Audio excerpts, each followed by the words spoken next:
Welcome one, welcome all to the Thou Ramble Report, where we ramble about the video games. Appreciate y'all for tuning in, appreciate y'all for stopping by for this wonderful, wonderful day, this wonderful, wonderful occasion to discuss the Yotei.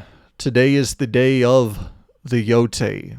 Big ol' review for the Yotei shall be happening on today's show, and apologize for the out the gate. There hasn't been any other content this week. I can't think of the last time I've went 7 days without posting a piece of content here on the channel, but Yotei has been all consuming. All of my free time has been going to the old ghost. I finally finished that up tonight, and I'm actually recording this on Thursday because I have a lot of stuff lined up for work tomorrow morning and afternoon. So I don't want to, like last week and the week before, I came in and recorded after work and I didn't get the video up until like 9 p.m., 10 p.m.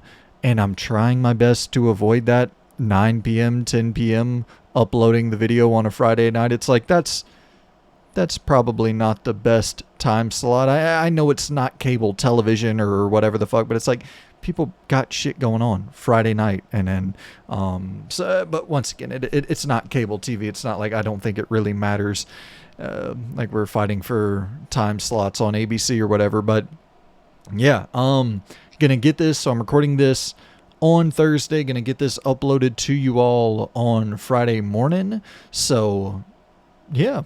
Hopefully that'll work out a little bit better for everyone's schedule there. And so also shout out Captain Corndog, Vin, and Sadik for supporting at that shout out tier or higher on Patreon or through the YouTube membership program. And speaking of Patreon and the YouTube membership program, if there's any questions that get submitted on Patreon or the YouTube membership side of things on Friday, I will carry those questions over to next Friday because, obviously as of right now, I don't have the questions here in front of me other than the stuff that has been submitted up to this point. But anywho, how about we go ahead and take some of those questions, head on over to the Patreons, to the YouTube membership side of things, and start answering some questions. And appreciate all of you so much for taking the time out of your day to sit and listen to this damn Ramble Fest. It genuinely means the world to have a few hundred people tune in every week to listen to my dumbass ramble about shit. It's always like, I'm always like, damn, very, very, very grateful. So thank y'all so very much. All right, so let's start it off with ZGuy115, and he says, what are some games that get you in the autumn mood if you have any? I typically try to play some games to match the different seasons, and Ghost of Yotei has so many orange and yellow leaves, it really reminds me what time of year it is. Thanks. Yeah, it's Ghost of Yotei is such a great example. Just the art direction in that game does, obviously it gives off winter vibes, it gives off all the vibes, but it fall vibes for sure with the color palette choice. And for me, I think that's like a big part of the fall feel. I think that's a big part of like what this comes down to.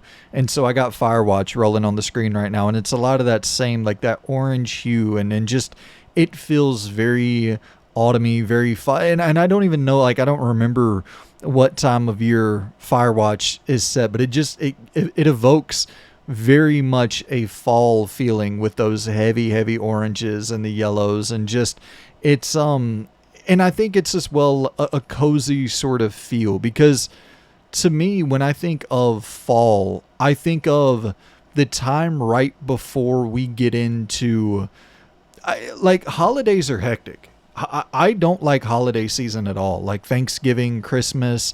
It's just way too stressful. And I think that when you think of like mid-September to early to mid-November, those are, I love that time of the year where everything feels like it just kind of slows down a little bit. It feels like people just kind of relax and, aren't so goddamn overwhelmed and quick moving. And so I think that when I'm thinking of games of that ilk, I am thinking of something like a Firewatch or something like a Short Hike, games that kind of evoke that feeling of just calm. A Short Hike being a game where you're pretty much playing a Breath of the Wild style, small, very, very small scale open world, but then it's like, okay, well, I'm going to go off over here and dick around for a bit, and I'm going to, well, what is it, like you're playing volleyball and all these little silly mini games. And I think you could, maybe make the argument here for a Short Hike kind of having a little bit more of a summery vibe, the boat and the water and it could, feel like a summer vacation when you're a kid, have that sense of adventure that's, lingering throughout this experience. But once again, I just associate coziness with fall. And to me, it's like, once again, when you're, summer, it's too hot, summer is just sticky, gross, sweaty. It's not this is the perfect time of year, in my opinion, which it's like funny to even suggest right now, as today in Alabama it was like 90 degrees. At 1 o'clock p.m. it's 90 degrees outside, and it's where we're mid-October, close to mid-October at this point. 90-degree weather. So it's like, it doesn't even really feel like fall outside whatsoever. But at the same time, like, I went and paid my property taxes today, and there wasn't a lot of waiting in line. There wasn't a lot of constant commotion. Things just feel a little bit slower. And I know that's such a blanket statement where it's like, well, things can feel slow in any given season. Like, sometimes I feel that things slow down early August. Before, like back when I was a kid, it felt like before, school picked back up and you were kind of winding down from the summer, where you're not going as buck wild and crazy and all that, and you're a little bit depressed that it's ending, so things feel like they're slowing down a tinge. But I don't know. I really, really love this time of year. As an adult specifically, this is my hands down my favorite time of year. And even as a kid, I think that this sort of Halloween period, it's always been really, really fucking fun. Like, that carefree style of fun. And so yeah, that's fall will always be my favorite time of the year. But anywho, back to games that kind of give me that fall feeling. So a Short Hike is in there, Firewatch is in there. Lake, I would definitely say, is in that very, very cozy, relaxing sort of fall feeling, autumn feeling, that style of game, coming back home to your old hometown, and your entire day is pretty much built around delivering the mail. You're becoming a mail lady and I think you're going home for this summer once again, if I'm not mistaken, but you're going home for this little period of time. And once again, back to that statement of like fall not necessarily needing to, the feeling of fall not necessarily, it doesn't really matter the season. This just gives me that sort of coziness that I associate with fall. And you got the hometown, the VHS shop, and you're going out on dates late at night, and it's just so damn relaxing. So damn relaxing. Even though, to be fair, when Lake came out, Lake was really, really buggy at launch. Really, really buggy. But I'm sure by now they've cleaned it up. They've polished it up. But yeah, happy fall season to everybody out there. And I think that for me, when football starts rolling back around, when the NFL starts rolling back around specifically, that's when I start to get in that vibe where it's like, all right, let's wind down a little bit. Let's chill out, watch some football, try to de-stress a bit.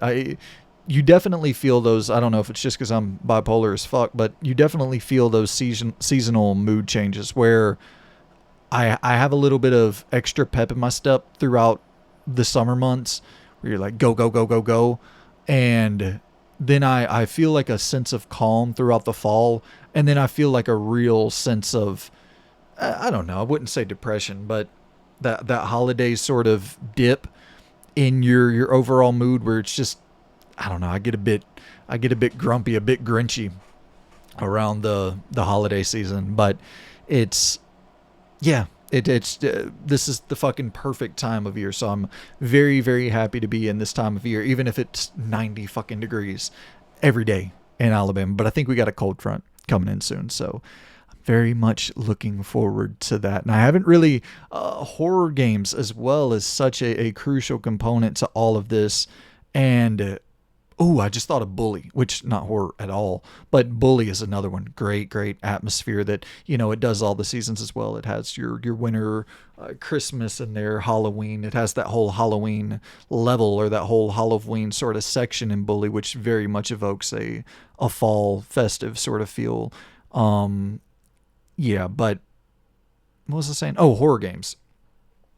I haven't had the chance to really dive into anything horror related so far this month, and I want to have a show, I want to have a show sometime this month that's all dedicated to horror, and maybe like looking at the state of survival horror. I really don't know how I could title it, but something where we just do a deep dive into survival horror games this month, because that's another benchmark, another key identifier of like, I love locking in and spending all of October with horror games, but it's like Ghost of Yotei came out in October.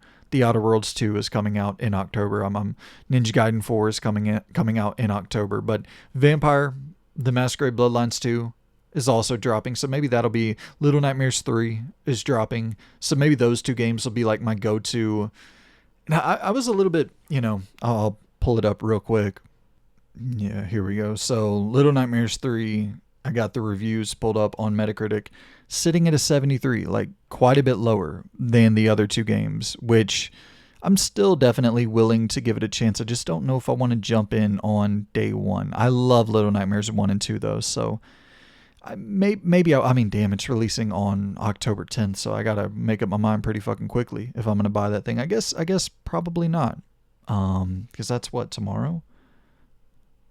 Yeah, so I probably won't buy it day one. Might continue just dicking around doing side quests in Ghost of Yotei, because once again, that's another perfect fall game, perfect autumn game. So shout out to, I'm sure I'll end up liking Little Nightmares 3 quite a bit. So shout out to it. Shout out to Supermassive. I'm very much more interested in seeing Directive 8020 and getting my hands on that next year. This next question is brutal, and it comes from Captain Corndog. And he says, pick one studio to keep, the other four you have to cut and can never play a future game from again. Not existing past libraries, but for any games to come out from this day forward. So the 5 studios that he has labeled on here, 1 is Rockstar, 2 is Xbox, 3 is PlayStation, 4 is CDPR, 5 is Capcom. So, you know what, let's go ahead and make a list of this real quick. Alright, so I got them all listed out on the screen. Cut 4, keep 1. So let's I think you can, yeah, so you can draw with this. How does this, so I think we could maybe like mark a green, check mark by the one we're going to keep, and we'll do some red X's on the one, the ones we got to get rid of here. So let's go through and kind of talk over all of our choices here. So the first one on the board is Rockstar. And man, this is going to be so fucking brutal. Because in my head, I'm looking at this and I'm like, okay, well, certainly there's not going to be a game from any of these studios that is better than Grand Theft Auto 6 or that is better than Red Dead 3 or anything that Rockstar makes. More than likely will be better than anything else from these other studios. However, Rockstar doesn't really make much, you know what I mean? So it's like, if I pick Rockstar for the quality, I am going to be missing out on a lot of quantity. And sure, quality over quantity all day, every day, I get it. But man, one game every 8 years. Like, and I get to keep my back catalog of Rockstar games. So I get to keep that PS2, the glory years of GTA, 3 and Vice City, San Andreas, GTA 4, Bully, The Warriors, man. Like, I get to keep all of that, but I just can't play any future Rockstar games. And that's brutal. That is very, very fucking brutal. But, I mean, oh, dude, it feels genuinely crazy to cut Rockstar. But, like, I think we got to cut Rockstar. So let's mark a red line through Rockstar. Rockstar is going to be our first cut on the board. And then we go to Xbox. So this, like, it's such a funny thing with Xbox. You hear the name, and I think that there's kind of a negative connotation that's immediately associated with that brand right now. But you got to keep in mind, Xbox owns fucking everything. They own Bethesda. They own Blizzard. They own Activision. They own, Obsidian. They own Ninja Theory. They own so much. Spyro, Crash Bandicoot, Tony Hawk, on and on. They own so many fucking IP. Fallout, Diablo, Elder Scrolls. It's like, oh God, can you get rid of that? That is... So the thing about this is, like, it's really going to come down to how much you trust Microsoft, right? Because Microsoft is now steering the ship. They are guiding the new direction of Xbox. And I tend to believe, as a publisher, Xbox will be just fine. But after what we've seen, just the sheer culling, the sheer amount of studio closures and games canceled, like, my big worry if I pick Xbox here is, like, does the future of Xbox just look a whole lot like Activision? Did they buy Activision to become Activision? And I honestly, man, I don't really know.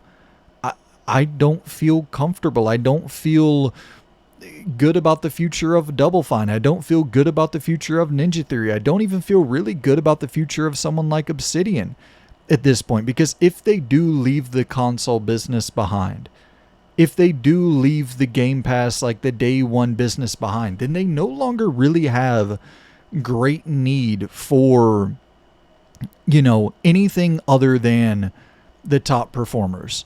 So Elder Scrolls will be just fine.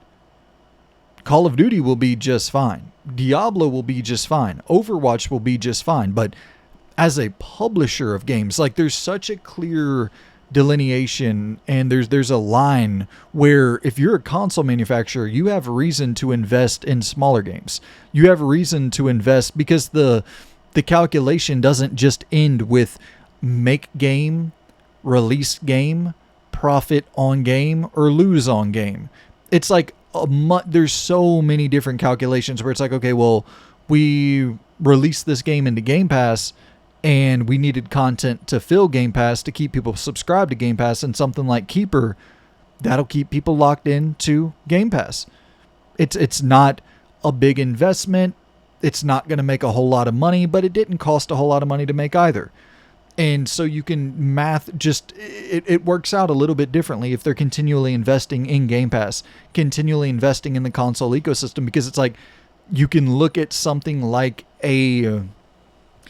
I don't know, say for example, they made Tony Hawk exclusive, Tony Hawk 5 exclusive to the next Xbox. They won't do that, obviously, but the future of Tony Hawk would look a whole lot more secure if that was the case, right? Where it's like, Tony Hawk in and of itself isn't doing crazy numbers. It's a nostalgia play. It's great for Game Pass.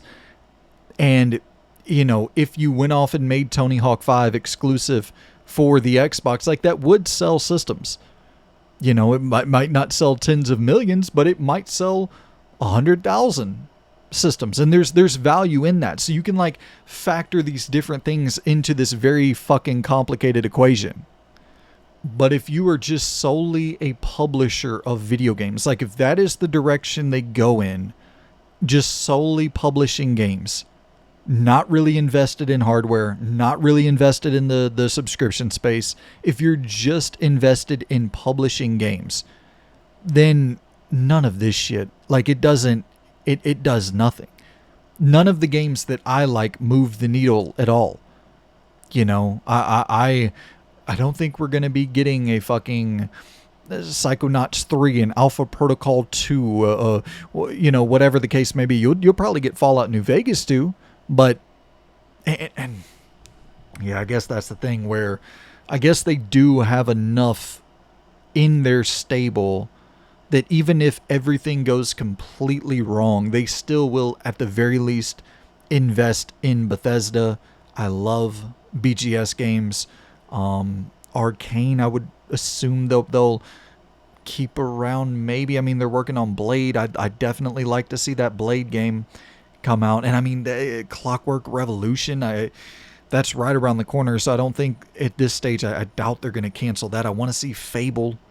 I'm not confident in it, but I at least want to see Fable. You know, Forza Horizon 6, they got a lot. They got a lot.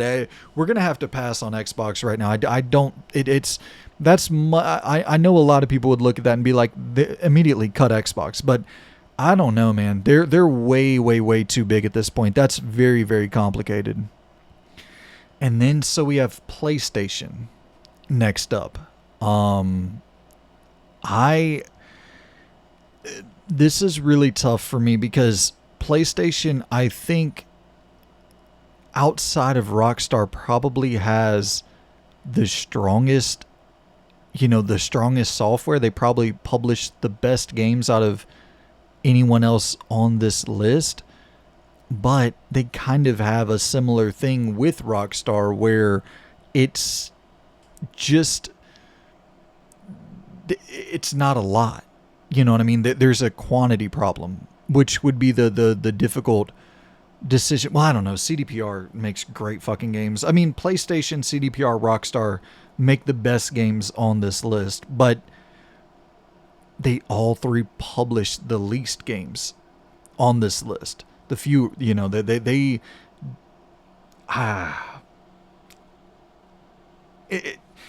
I think, unfortunately, man, I mean, like, the fewer games you publish, the less likely I am to select you for this, because you also gotta, you're talking about, you're keeping this one publisher for the rest of forever. The others have to go forever. You're looking at this one publisher to provide a bulk of the games that you're gonna play, and I don't know if I can just get by on, what does PlayStation publish, like 3 first-party games a year if we're lucky? But I also don't know, can I live in a world where, I mean, 3 first-party games a year isn't bad if they hit that clip, if they hit that cadence. Can I live in a world without ever playing a new Last of Us? Can I live in a world without ever playing Intergalactic? A new Uncharted 5, whatever the new Uncharted is going to be like. I gotta see that shit. You know? The rest of the studios outside of Naughty Dog, I feel less strongly about. Like, don't get me wrong. Whatever Sucker Punch makes after Yotei, I definitely want to see that. I want to be there day one for whatever that may be. Santa Monica, I really want to see what their new IP is going to be, or whatever their new game is going to be. I really want to see that. If it's God of War, like, I can live without ever playing another God of War in my life. Like, ever, I can live without playing another God of War. No disrespect. It's just like, you know, Greek mythology, Norse mythology, whatever. It's not all that appealing to me. However, what I know that studio is so damn talented that whenever they pivot away from that, I'm really, really going to want to see what those games look like and what those games, you know, end up being. But Insomniac, like Wolverine, I'd be so, oh my God, the X-Men game. Damn, we're going to be here a while. I think I'm going to have to pass on PlayStation as well. We're going to keep Xbox and PlayStation. Like, I can't not play that X-Men game. I can't not.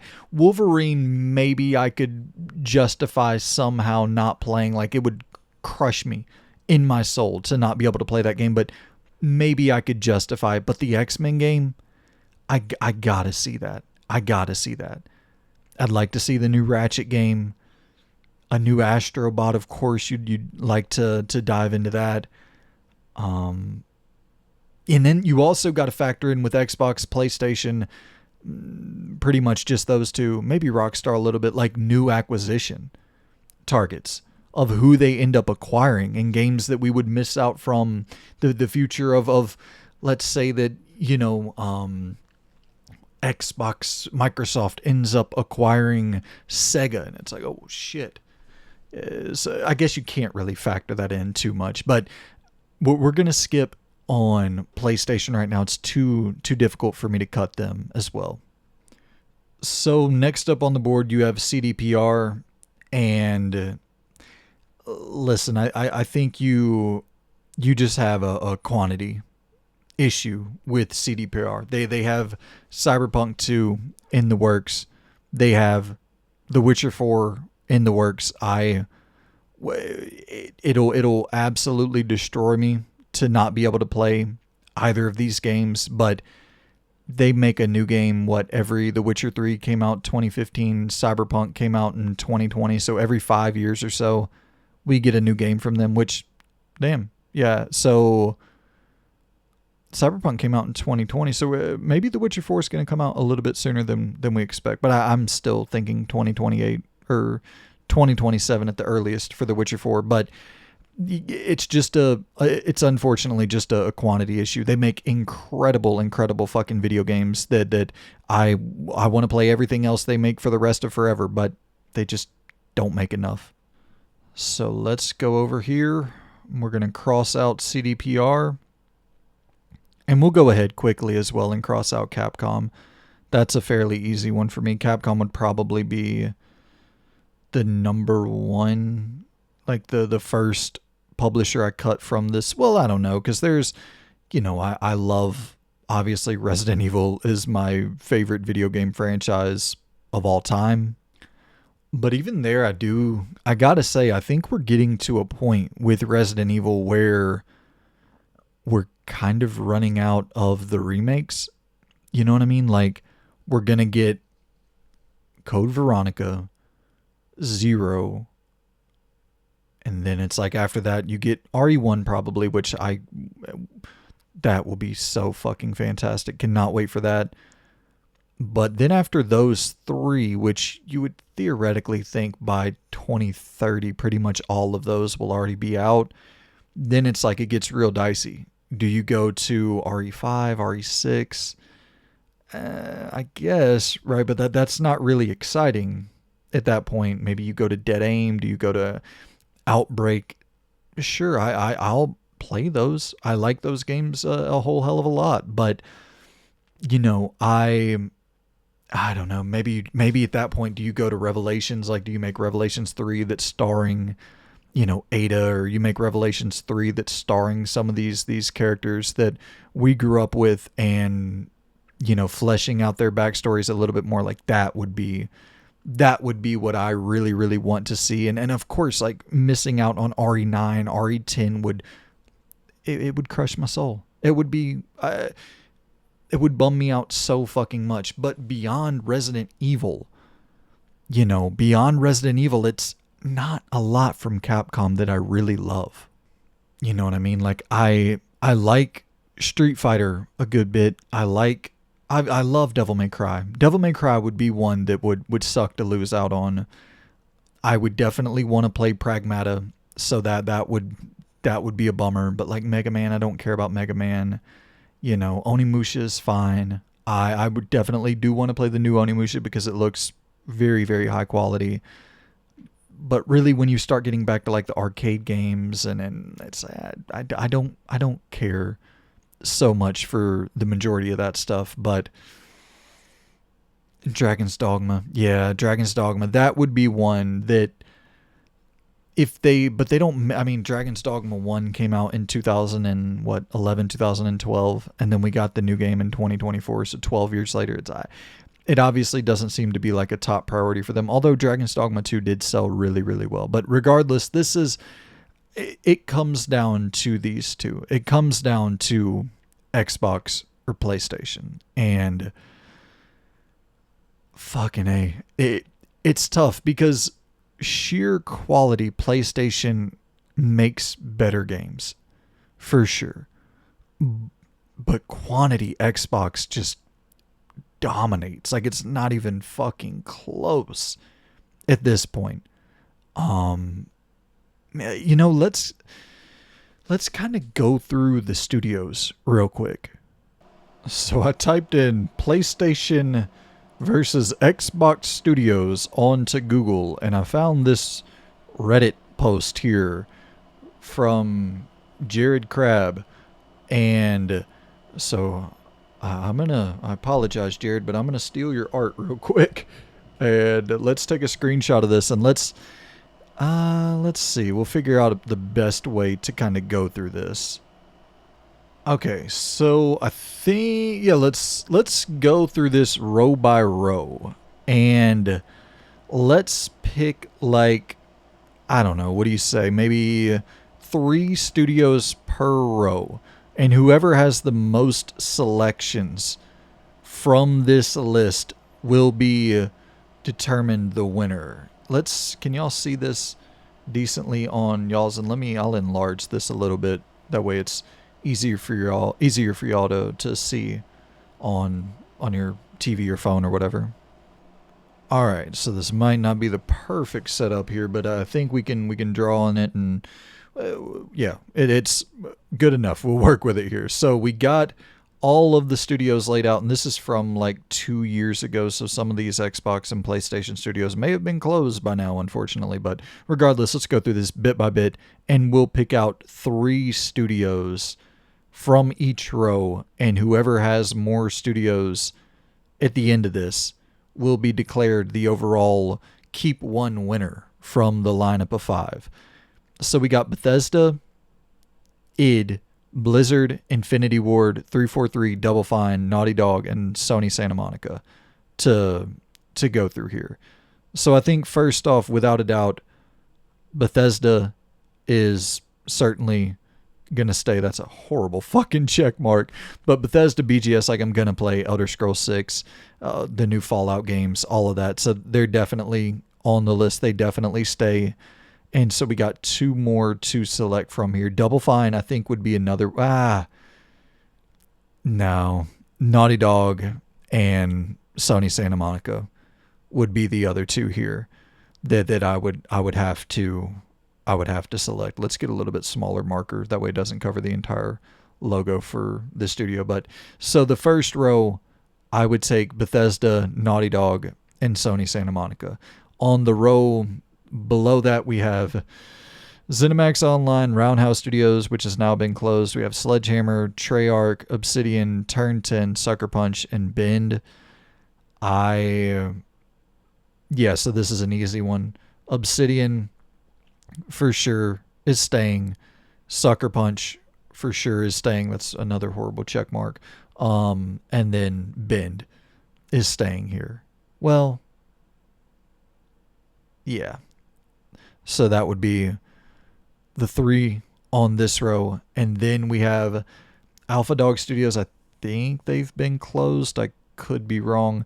Tango Gameworks, obviously they were closed, and then now they're not closed, but they were sold off or released as a free agent to go and work with fucking Crafton.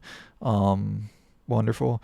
Raven, Toys for Bob no longer works with, they got their own separation, I believe, right? And I think they are making a game in collaboration with Xbox, though, so we'll kind of leave them on there. In Exile, The Initiative is now closed. Insomniac is obviously still kicking. And then San Diego Studio, which that's the MLB, the show team for PlayStation. Tango we can't really put on here because they have no association with Xbox at all anymore, other than like, I guess they own the Evil Within IP, but we'll if the people aren't there, then I don't think we can count that here. Toys for Bob, I feel a little bit differently about, since they are working in such close collaboration, such a close partnership on that upcoming game, supposedly. Who knows if that's been canceled as well. In Exile would definitely be one. I got to see Clockwork Revolution, so certainly they're on the board. Insomniac is certainly on the board with this one. And then, I mean, yeah, I guess I do go Toys for Bob here. It's just to see what they're concocting, what is the thing that they have next up. I think I'd have to go with Toys for Bob on that one. And next up we have Arcane, Machine Games, High Moon, Radical, Undead Labs. Oh boy, what is that? World's Edge, Blue Point, and Firewalk. So Firewalk has been killed off. That was the Concord team. And let's see. Arcane definitely would stay. I really want to play that Blade game. Machine Games certainly would stay. If they're Wolfenstein 3, New Indiana Jones, whatever direction they go, I want to play whatever they are going to make. And then I guess, Blue Point, it's like, Jesus Christ, they would probably be an easy selection here, but it's, who knows what the hell Sony is going to go and put them on. A new God of War live service game is what they were just working on that was canceled. So it's like, who knows, man? Did they staff up a bunch of employees to go and work on a live service game, and a lot of the talent left, and the people who were experts in the Souls style of games, or the experts in whatever genres that they were creating beforehand, which remakes for like Metal Gear, and remakes for Shadow of the Colossus, and then Demon Souls. And so it's like, when you massively pivot like that, you don't know how much of the talent was lost along the way. So I think I'd go Undead Labs here for State of Decay 3. Like, I doubt it's going to be that great. I'm sure it's going to be buggy as shit at launch, but at least curiosity still lingers with that one for me. So next up we have Beanox, Demonware, The Coalition, Compulsion, Valkyrie Entertainment, and Haven. Haven is either going to ship Fair Games or not going to ship Fair Games. This is, for me, another easy one. The Coalition, more so not even for Gears of War E-Day, whatever they do after that. Because they were going to work on that spy game that for somehow got mismanaged into the dirt. But I think that team's so talented beyond the Gears universe. I want to see what they do beyond that. Compulsion, I think, is really talented as well. You're talking about South of Midnight that came out this year. They made Contrast. They made We Happy Few. So I think that those two would be. What is Beanox? Are they just a support studio at this point? Yeah, so I just looked it up. They're just, Beanox is just supporting on Call of Duty at this point. So it's like, but you know what? We'll throw the check mark there, just in the off chance that Xbox continued and tried to, create have Beanox go out and make a new Crash 5 or a new Spyro game, or whatever the case may be, and then, if they still had any commitment to Game Pass or the console or the hardware space, then that would be a team that could easily go out and create something new for you, or bring back remake a beloved game or something like that. But all right, so next up we have King, Candy Crush people, and then we have Digital Legends, then we have Ninja Theory, Playground Games, Team Asobi, and Polyphony. This would be Ninja Theory for me, Playground, and Team Asobi. Easy 3 right there. Next row we have Rare, Mojang, Gorilla, and Nixus. Fucking A. I guess you go Rare, Gorilla for sure, and man, I don't give a fuck about the other. I mean, I guess Mojang, which I don't give a shit about whatsoever. Um, and then so we got the rest of the PlayStation studios here. We got London, which has been closed down, Media Molecule, Fire Sprite, Savage Game Studio, Bungie, and Housemarque. How should we work this in? So, you know what we can do? Let's take a red marker and let's cross through Mojang and let's replace that with Housemarque. I'd take Housemarque over Mojang, but these other studios really don't move the needle for me whatsoever. So now we got to tally up the grand total between the. I mean, it's not even close, right? Like you can just look at it and tell there's 1, 2, 3, 4, 5, 6, 7, 8 for PlayStation, and then just in this one row alone with Xbox, you have 1, 2, 3, 4, 5, 6, 7, 8, and then 9, 10, 11, 12, 13. Yeah, so Xbox has to take that. Once again, this is all so dependent upon the leadership, but it's like just with how many studios you have, you got to imagine like there's no way they can fuck all of that up, right? Please don't fuck all of this up. So now we got to deliver our final red marking through the old station of play. And then, I guess, as Xbox once bled green, we'll give Xbox the green check mark, as they are the winner of this cut 4, keep 1 brutal trial. But once again, placing the trust in the future of Xbox is hard to do, but they own so much more than everybody else. Or Microsoft owns so much more than everybody else, I should say. Alright, so now let's head on over to Patreon for Sean Ward's question. He says, as a content creator that needs to keep up with all the latest insights about upcoming releases, do you ever miss playing a game completely blind? So do you ever miss playing a game completely blind because you need to keep up with the upcoming releases?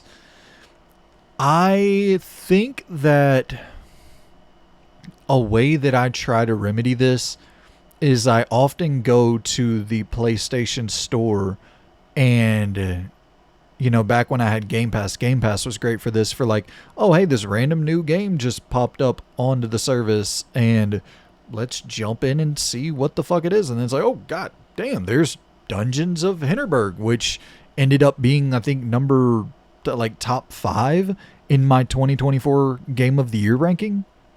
And I think that's one of the big reasons I was so bummed out by, you know, jumping up to $30 a month for Game Pass and just the price hikes.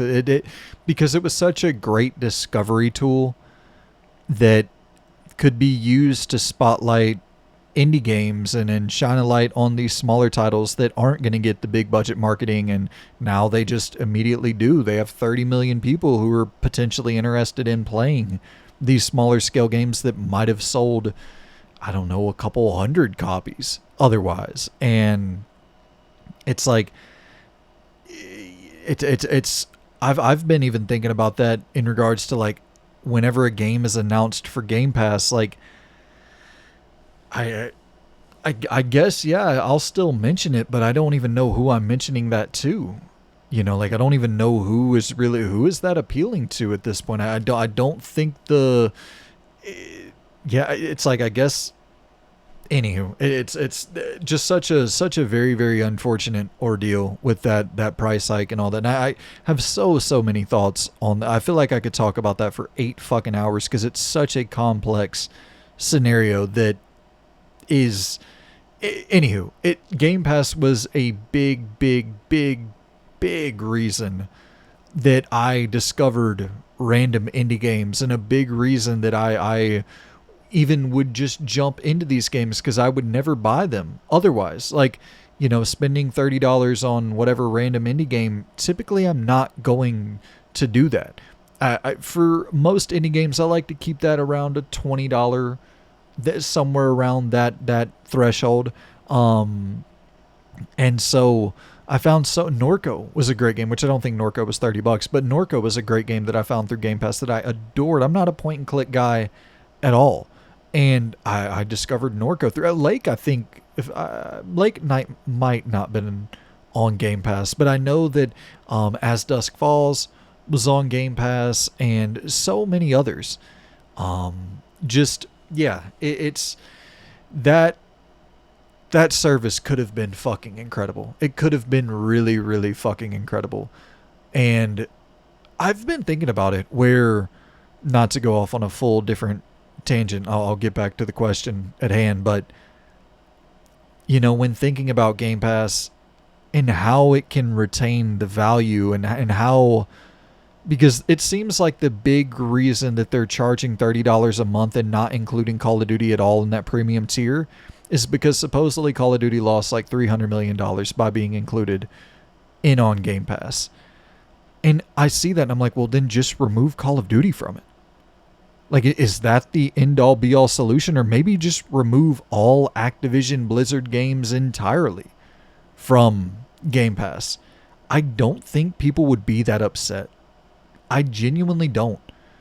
If they had all of Bethesda in there, all of Xbox Game Studios games in there, and of course you're going to have to drop the fucking price, remove EA Play, remove Ubisoft Connect, remove Fortnite Crew, remove streaming, remove all of that, and then just have like a day one tier for $15 where it's just Xbox Game Studios games.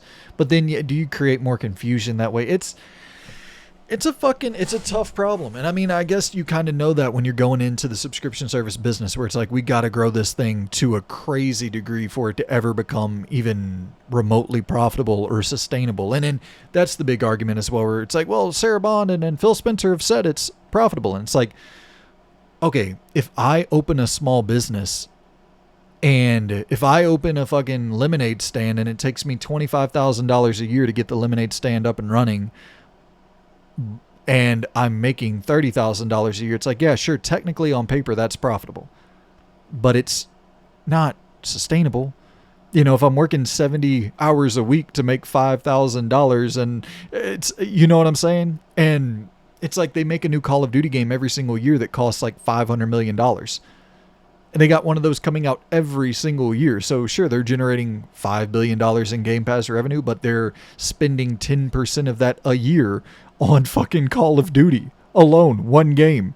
And then now let's talk about the other, I don't know what, probably 40, 50 games that are simultaneously in development, first party titles, and then the day one third party deals, and then keeping something like Grand Theft Auto 5 on the service long term that's costing them, I don't know what, $50 million a month, something like that, something crazy astronomical. How much did they have to pay Epic for the deal that they struck for Fortnite? How much are they paying for Jedi Survivor to be in there? And then, well, I guess that's through EA Play. So how much did they have to pay EA to come and join the service? And then you have to equate the debt, the $70 billion in debt somewhere in that equation. It's such an impossibly difficult equation to even begin to like it can't just be third party. How much did you spend on third party deals versus how much money did you make from the service? It's like, you got to factor in first party development costs. There's so much that goes into that. Anywho, I'll timestamp around that rant. I just have so many fucking thoughts on that whole debacle, but it's such a great discovery tool, as is PlayStation Plus, but PlayStation Plus sucks compared to Game Pass. Like, let's just be completely honest. You know what I mean? It's not even comparable. And there was that report that came out where Matt Piscatella from Circana stated that the average video game consumer buys about 1 or 2 games a year. It's like, well, fucking A. There you have it. There's your answer for the Game Pass problem in general, right? There's your answer for the PlayStation Plus problem in general, for subscription services and gaming in general, where it's like you just don't have consumers that consume at like such a rabid pace in the same way that they do for film, television, books, whatever the case may be. It's just, you could literally play Assassin's Creed Shadows all year, one game. You can literally play Madden all year, one game. It's difficult.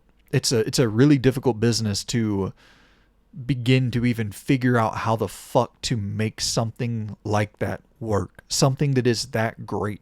Because for a while, dude, Game Pass was stupid value. When it was $15 a month, it was like, what the fuck is this? Is crazy good. And that's why I think back to, like, if you remove all of the extra shit and just get us back to what we had before, because you got to consider when Game Pass was at its best value was before Activision Blizzard. It was just Xbox Game Studios. And yeah, of course it would suck to not have a new Tony Hawk in there, or a new Spyro not launch day one in there, or a new Crash not launch day one in there, whatever the case may be. But are we really going to get those games at all anyway?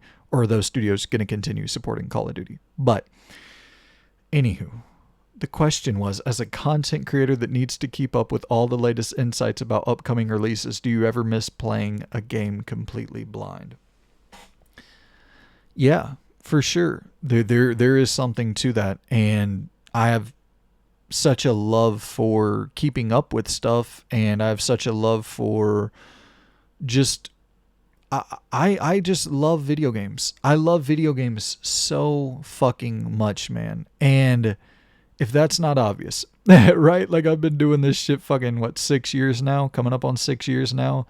And obviously, this is not the most profitable endeavor.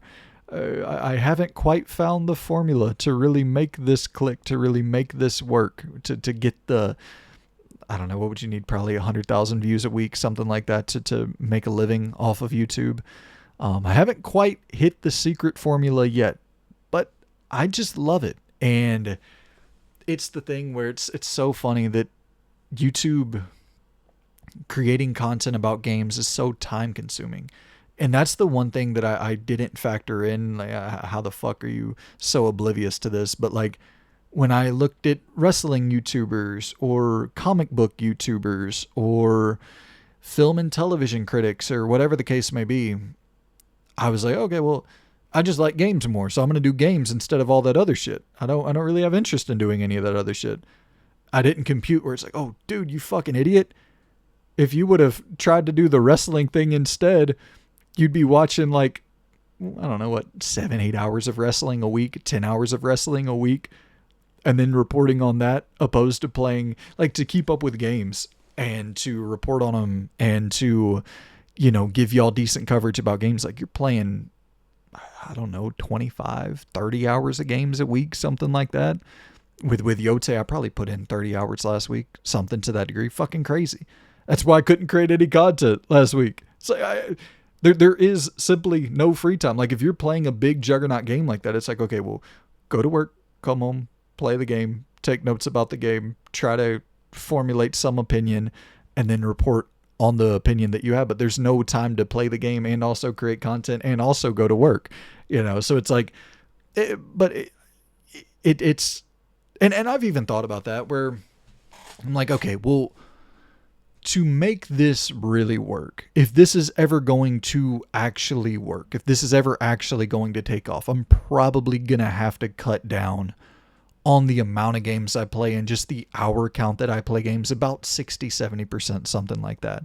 And then put that same energy, that 60-70% of energy, into just creating content.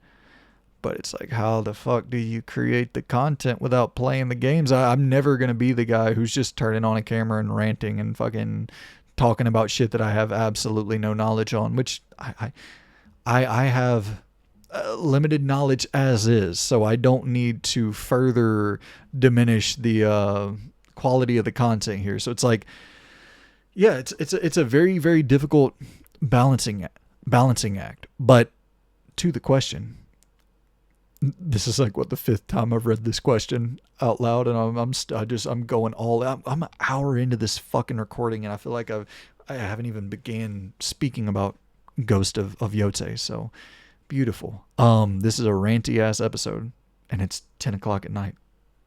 Gorgeous. as a content creator that needs to keep up with all the latest insights about upcoming releases, do you ever miss playing a game completely blind? I So, I think about like there's been a couple games this year that I did jump into completely blind. Just like looked at the PlayStation Store, saw the box art, never heard of the game in my life, and dove in. And sometimes I get great results doing that. Sometimes I play, no disrespect to the game, but I kind of feel bad even showing it, but I guess I'll show you real quick. I personally found this game to be very bad. So I couldn't find a trailer, but this is Nintendo Hall, a YouTube channel. I see some gameplay of it.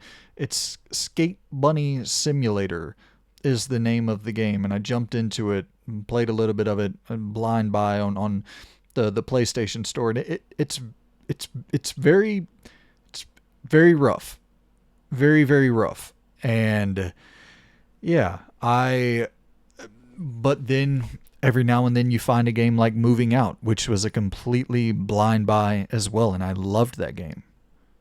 I think I talked about it in last month's ranking, but it's the game where it's just kind of like a road trip simulator racing. It's all this combination of things, and it's got this story with choose your own path kind of branching narratives going on, and I ended up really really fucking adoring. And it's called Heading Out, not Moving Out. Moving Out's the totally different game. But yeah, I never in a million years heard of this thing. Jumped into it randomly. I was like, this is kind of fucking excellent. And every now and then that happens where I just completely blind buy find something that I just look at the box art and I'm like, damn, I want to play that thing. I think even Cabernet would fit into that category. The vampire RPG, indie RPG that I played earlier in the year, that's like one of my favorite games of the year. I don't think I had ever heard of that. Did I hear of that? I don't really remember, but I don't think I'd ever heard of that. And I think it just, was like, damn, a chick on the cover that's a vampire and it's an RPG. I kind of looked through the screenshots, watched the trailer. Sure, I'll check it out, and I adore that game. So it's hit or miss. Of course, you have your bad games in there, stuff that you do not click with whatsoever anytime you do that. And that's, once again, not to keep all about this Game Pass thing or PlayStation Plus thing, but I do really like the idea of subscription services for people who just like to dabble, but you got to keep those prices reasonable. And day one, like, I wish there was a such thing as like an indie pass where, I don't know, is it Annapurna? Is it which of these indie publishers, probably like, I don't know, Raw Fury, Devolver Digital, whoever it may be, where like if they all got together and were like, we really want to continue supporting the independent market by giving the indies another option, another outlet for funding for their games, because you've heard a lot of indies talk about how, damn, we made all of our money back through a Game Pass deal, and anything we sell moving forward just puts us in the green. It's profit from that point on. Like, that's crucial. And I just don't trust the long-term sustainability of Game Pass being around for another 5 years or so, let's say, at least not in its current capacity. So, but maybe a solution is to focus more on indies and offer that up at a $10 tier or something really cool. And how much would that cost realistically? Even if you bought the best of the best indies out there, like, what did it cost to get Hollow Knight Silksong in there? Probably not nearly. I mean, because I remember I was listening to Jason Schreier talk about how Team Cherry, they don't really, they keep their head down and they just work. Like, they know that they sold well with Hollow Knight, but they don't really think about their game as like the Grand Theft Auto of indie games. And everyone around Team Cherry, everyone around Hollow Knight Silksong, all the other games that release next to it, were like, dude, what are you doing? You are literally the GTA of indie games. Like, oh shit, we didn't know. We didn't know we were that fucking popular. And so they probably got fleeced for the Game Pass deal. I don't know that, right? Like, I don't know what Expedition 33, what Sandfall got paid. I don't know what Team Cherry got paid, but probably not nearly enough. Like I think you can get a lot of those games for much cheaper than you would think. It's not because when you're going in there and you're trying to get Jedi Survivor, because you remember the FTC trial, it leaked that they would have had to have paid, I think, 100 million or 200 million to get Jedi Survivor day one on Game Pass. And so like those are the big deals. But even then you saw, I think Baldur's Gate 3, they were estimating would have cost like $50 million. Like you can, there's some big, like that Ball X Pit or the Ball Pit game that's coming out that I think that's going to be a massive fucking hit. I bet that doesn't cost a whole lot to get on Game Pass, and it's going to be huge. Blueprints, same thing. I don't even think you're talking about like, once again, for when I hate even saying you're talking about no money and then I say something like $10 million, but for me, $10 million is like life-changing fucking money. We're turning this damn whole entire unnecessary rambling into a factory at that point. We're fucking loons getting hired full time. We're building an entire staff, a studio. $10 million to me is like, Jesus Christ, man, it's life altering money. I don't even think I'll sniff them. I don't know. I would hope to sniff $1 million one day, but I haven't come close to sniffing $1 million in my 30 years on this planet. But 10 million is like, I don't know if I'm ever going to sniff $10 million if I'm being real. So like, to me, that's life altering money. But to Microsoft, throwing $10 million to get blueprints, it's like, that's a great deal on Microsoft's end. And so, yeah, I think you could run that entire thing, an Indie Pass $10 a month subscription, and have that thing be crazy profitable. Here I fucking go. This is a rant fest today. But like, let's just do some math real quick. All right, so bear with me. My math is never going to be the greatest. But let's say you had 7 million people, and let's say the subscription service was $10 a month. So you're talking about $700 million a year. Shit, my bad. $70 million a year. I counted an extra zero in there. So $70 million a year. And yeah, I don't know. Maybe you would be running a little short at but I think you'd probably have more than 7 million subscribers as well. But anywho, it's just to show you, if you're paying $10 million, like you would only be paying $10 million for an Expedition 33, a Blueprints, like big games. You're probably paying a little bit more than 10 million for an Expedition 33. It had some buzz going in, but you're only paying that type of money for big games. You're going to be getting a lot of stuff for less than $1 million, I would assume. So I don't know. It probably isn't viable, probably isn't profitable, but hey, I like dreaming about better days.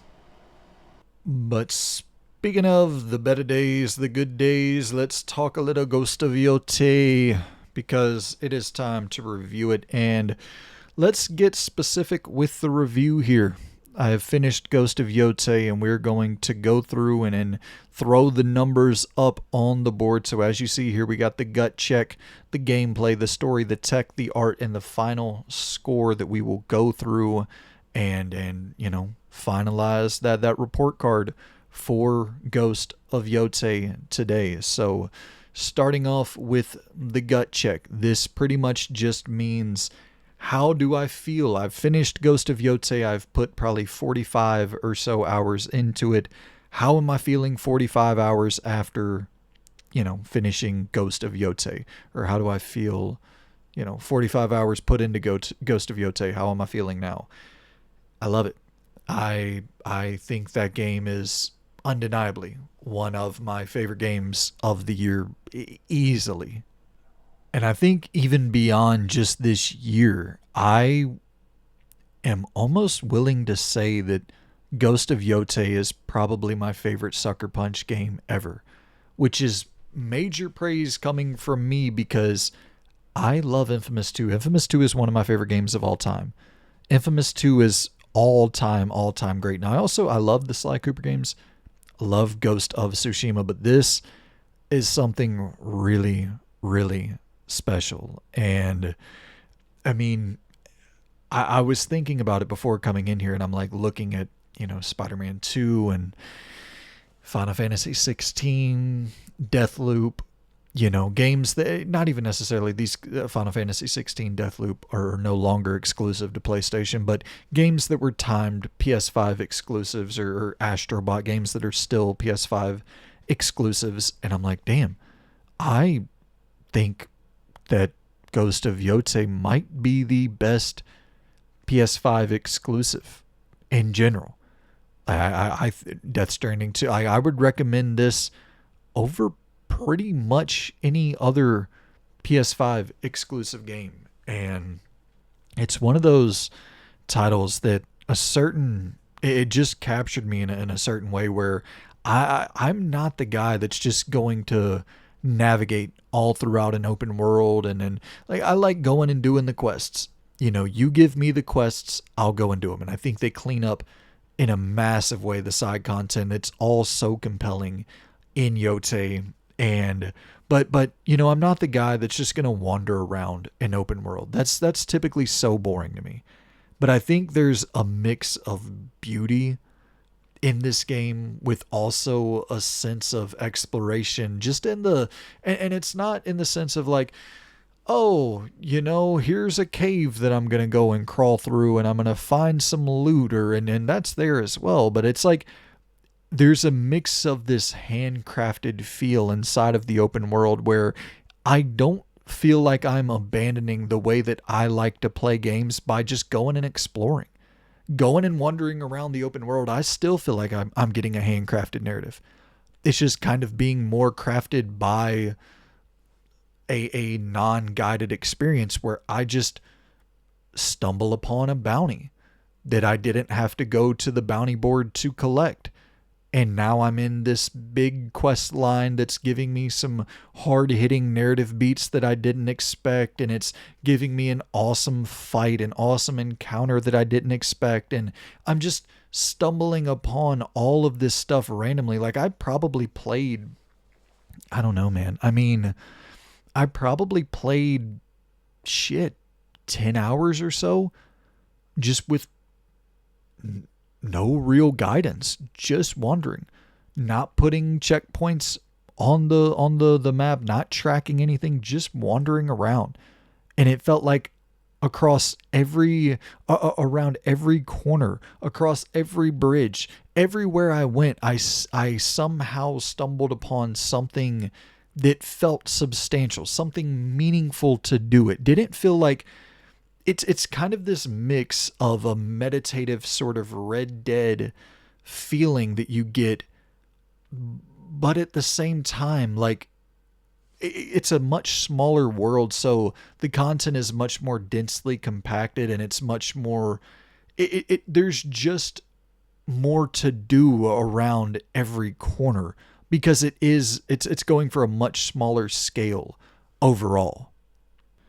But at the same time, with all of like the freedom in there, and all of the, because I like the actual bounty system of getting a little clue and then going and tracking down the suspect and not exactly knowing where to go. And even in a more structured manner like that, it's so rewarding. But even beyond all of that, like, the actual guided experience, the actual narrative is so strong as well. So it kind of hits the best of both worlds. It gives me everything that I'm looking for in an open world game, and in every kind of facet. It's like, you hear all the time the comparisons to the Ubisoft style of games, and I think that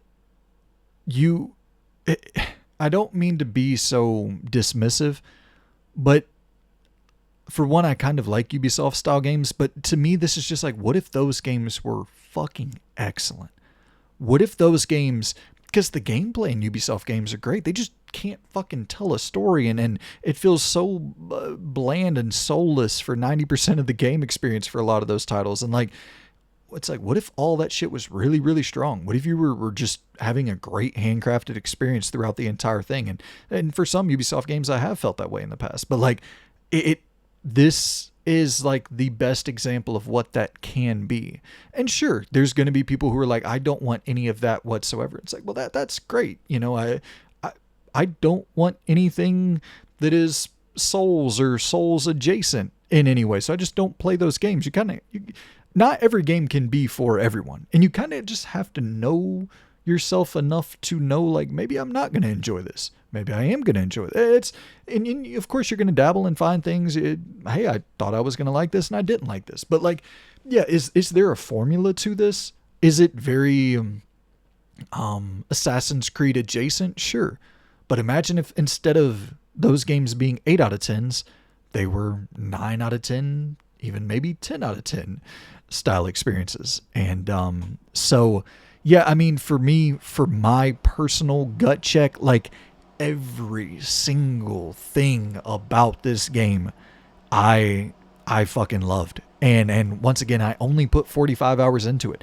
I know there's another 20 hours of content in there easily for me to go and find and seek out. I looked at my trophies, and I think I have like 47% of the trophies overall, and I haven't completed all the bounties yet. I think it has me at like 75% of all the bounties so far. So there's at least another probably 5 or 10 of those for me to do, although I couldn't find any more on the bounty boards. And so that was another reason I was kind of just wandering around hoping I was going to stumble across some bounties to go and collect. But the bounties are fucking A. But even just here we go. This is going to be a long episode. Even just wandering around and hearing a villager talk about something and then going up to them and seeing what's happening, what's wrong, and then potentially helping them out with something that turns very, very serious very, very quickly. And I mean, having a quest line for every single weapon that there's such a intimate understanding of what these weapons are actually capable of and narrative weight behind, kind of like the art of using these different tools. And it's not just like this mindless murder device. Like there's a real artistry behind using these weapons. And yeah, so I found all of that shit brilliant. So to put a score on my gut check, I mean, like, once again, what the fuck does putting a score on a gut check even mean? But for me, it's like, this is a 10 out of 10. For my personal, the way that I like to engage with this hobby, great narrative, great gameplay, a style of gameplay that I enjoy so much. And also the fact that I have a great deal of open world fatigue right now. I really do. And this just cleared all of that. Like, it is exactly how I like to play open world games. Everything about this, I absolutely fucking adored. I can see flaws with it, but for me personally, this is a 10 out of 10 all-time great video game. Now, I don't think the final score will probably end up being a 10 out of 10. Because once again, like, yeah, I definitely, there are a few flaws with this title, and we'll go through bit by bit. And so I guess now we move on to gameplay to talk about the gameplay. And I think that the big improvement here that you have with the gameplay, just kind of continuing that conversation over from the mastery of the weapons, is just the versatility and variety in combat in general in Ghost of Yotei. You just have so many more tools in your toolkit. I love that chain and sickle. You spin that bitch around, and if there's a shielded enemy, if the enemy's using his shield, you just hold triangle and you can upgrade it to where you spin that bitch around like 4 times, and there's no chance that enemy's shield is going to hold up after that 4th spin, and you're just decimating them bitches. And then in the midst of battle, you can press triangle and circle, and you throw out the sickle, and it kind of like sticks into the enemy's leg or whatever, and then you drag them forward and just stomp down on their head, or hit them with a strike straight down on their dome. And you can do that from stealth, you can do that in combat. And then you have like your spear, which you would think the spear would deliver some of the most visceral kind of stabbing through an enemy's gut, which that's of course there, no doubt. That's another, I think all of your like special moves, when you have enough spirit points, you press triangle and circle and you can unleash the most damage, the big dog attacks that you have in your arsenal, and you can upgrade all of those as well, which the spear, you just press triangle and circle and you just drive that fucking javelin into an enemy's gut. And it's you just pushing them backwards and driving that damn spear further and further into their damn intestinal lining. And it's nice and gross and gory and all the shit that I like. But it's also, the spear lends to some of the most funny encounters that you'll have in the game, where you hold down triangle and you Spartan kick the fuck out of the enemy, send them flying off a cliff. It's like, what is it, the pole vaulting essentially in track and field, where you stick the pole into the ground and then you lift yourself up from the pole's momentum and it kind of propels you forward. And this is the same thing with the spear, where you stick the spear into the ground, it propels you forward, and you get this crazy amount of momentum to where you just collide with the enemy and you send them flying off a cliff. It's fucking hilarious. And then right there you just saw the Superman punch with the sword, where if you jump up in the air and press square, she comes down like damn Roman Reigns, Superman punching an enemy in the head with it's fucking awesome. It's so fun to play. And then of course you get guns and shit later on that they've showcased that in the trailers. The bow and arrow feels incredible, slowing down time and all that if you want to go for that upgrade slot.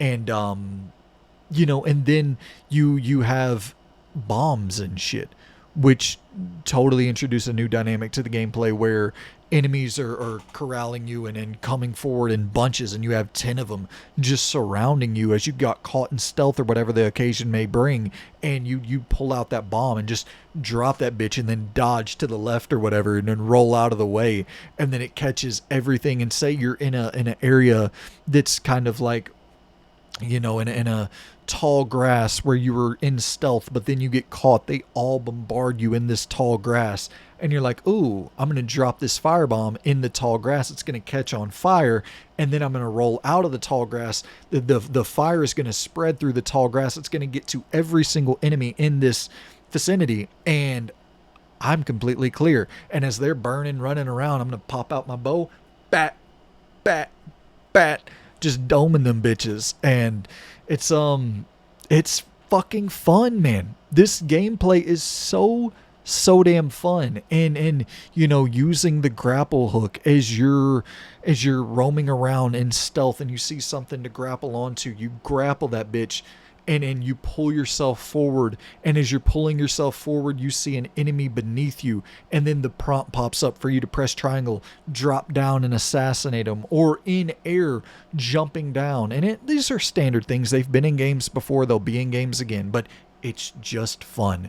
Jumping down, assassinating an enemy, cutting the throat, hiding back into the bushes, and then kind of planning out your attack, methodically going through like, oh, okay, well, what's the exact angle I should take in stealth here? And, it's like, in those moments, as you're going through all the possibilities, I think that's when you truly start to see just how much variety, how much more is on offer in Yotei than Tsushima, in terms of what you can just do in combat, how you can handle each of these encounters. Say there's a scenario once again where you get spotted in stealth after just dropping down on an enemy, assassinating them, or chain assassinating a couple enemies back to back, and then the third enemy spots you if you don't have the third chained assassination upgrade unlocked. And then you see a sword that's just kind of sitting there ready to be picked up and fucking launched like a javelin. And you pick up that sword, R2 quick, spot him, turn your character square, O2 fucking 2002 prime Minnesota Viking Dante Culpepper right on that enemy's damn dome. You split that damn you send that bitch flying back after you throw the sword at him, and just how frequently, like, you can get these different charms that affect gameplay. And one of the things I got was the enemies would drop their weapons and make them more prone to, dropping weapons that could be thrown at other enemies in the battlefield. And it's just like, that's so fucking fun. Unbelievably fun to just quickly scan the battlefield, R2 square, dot, just fucking, it is incredibly fun to play this game. And there's just so many wild little, like, natural moments that will occur in battle that feel so organic, where you're slicing and dicing through everybody with this Arkham state of flow that you end up feeling as you're really kind of mastering this combat system. And then it's like, oh shit, I just took out like 12 of these dudes back to back, and now the 13th dude is running at me and he's getting flustered, so he ends up falling. He trips over himself, and he's like just laying there trying to like get up from fucking, he just fell. I don't see that in other games. The enemy just randomly naturally falls, and this is something that's programmed into the game for enemies to get flustered and have these sort of uncontrollable sort of fuck ups, and they're just laying there, and I just walk over with my sword. I'm just like, the fuck are you doing, you big dumb fuck? And you just stab the shit out of them real quick as they're just laying there trying to get up. Or, as you take out dozens of these people back to back, at a certain point, enemies will just start fleeing. They just take off running. They're like, fuck this.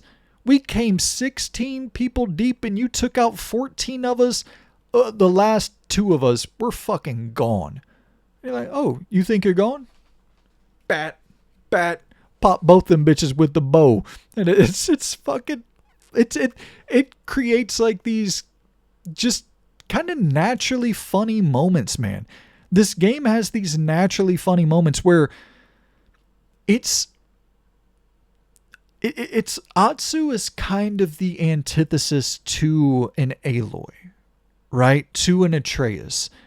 She's very, very, very stoic, very non-talkative, very like reserved. And so when there is, and I know this is maybe a little bit more leaning into story, so apologies, but conversation can't really be boiled down into these kind of confined boxes here. But anywho, there's really not the comic relief. There's really not the Aloy style talkative,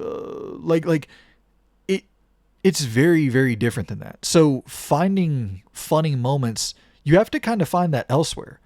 And to do that through crazy scenarios like this in gameplay, I thought was really, really smart. But yeah, I love playing this game. I fucking love playing this game. I love going and finding the mini games and playing I forget the name of it, but the paper football style minigame. I love going into the gambling caves and betting with people, dropping thousands of coins on some paper football styled minigames. And it's a thing where, like, I've tried spamming that, like, you can't save your way out of it.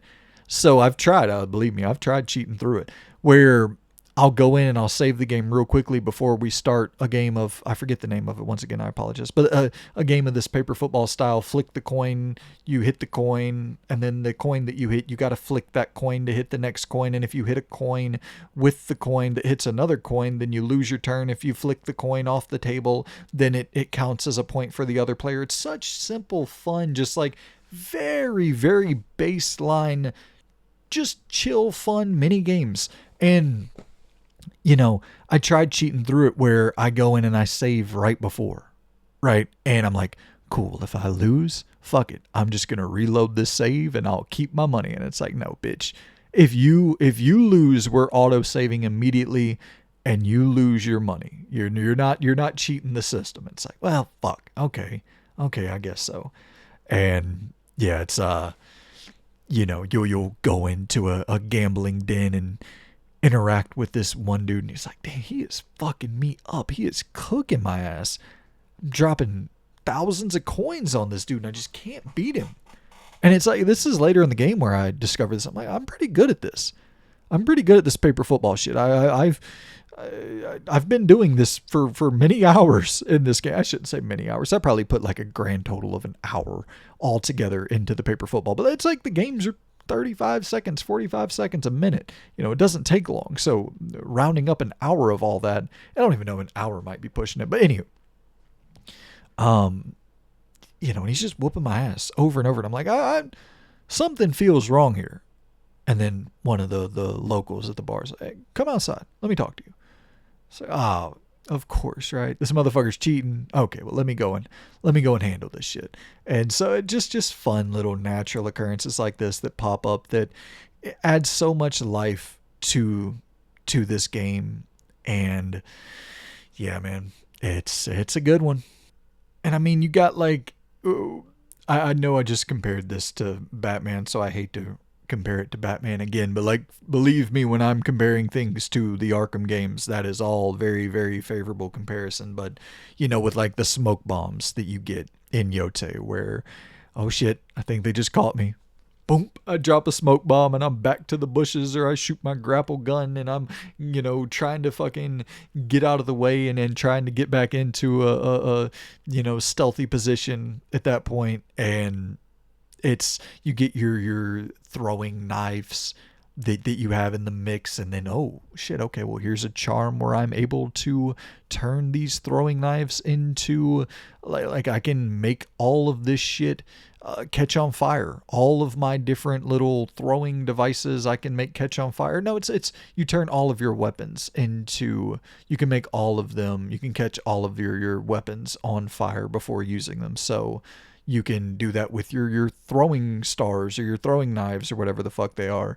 And so in the middle of battle, you just quickly pop out that damn R1, and it just something about, once again, the immediacy of it, of boop, one button press R1 and you're throwing this fucking flaming throwing knife, and enemies all caught on fire. Like, what the fuck? How the hell did you do that? And it's silly, right? It's silly. It makes no sense, of course, but it's a fucking video game, and it's fun. And like I talked about, you unlock actual guns later on in the game, and but I think a lot of the smarter design choices don't even really come from the weaponry or come from the tools in your toolkit per se. I think a lot of it comes from, and this maybe you could say is more of a story thing as well, but when you're off doing side quests, and like in most video games, after you finish a side quest in an open world, it's like, okay, well, time to either fast travel or backtrack back to where we initially met up at, and then to go through the second act of this side quest after you finish, like, the first beat of the side quest, and then that leads to a new side quest. And it's like, but instead of doing all that in Yotei, oftentimes they just cut and you're back to the base, you're back to camp, you're back to wherever, and you're talking to the companion that you went on the side quest with, and it's cutting all the backtracking, cutting all the fat out, which is, once again, so impressive for a game that's probably 70 hours full of content, for so little of it to feel like it's just adding time for time's sake. It doesn't feel that way at all.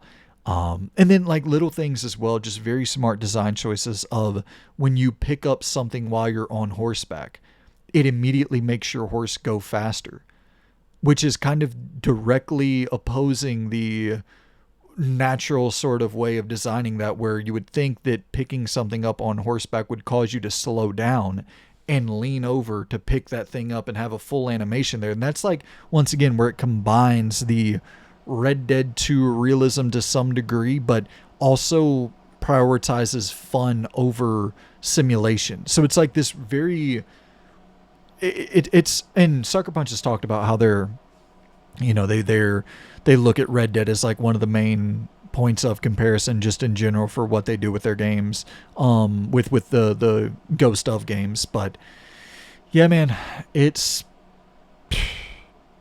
fucking great.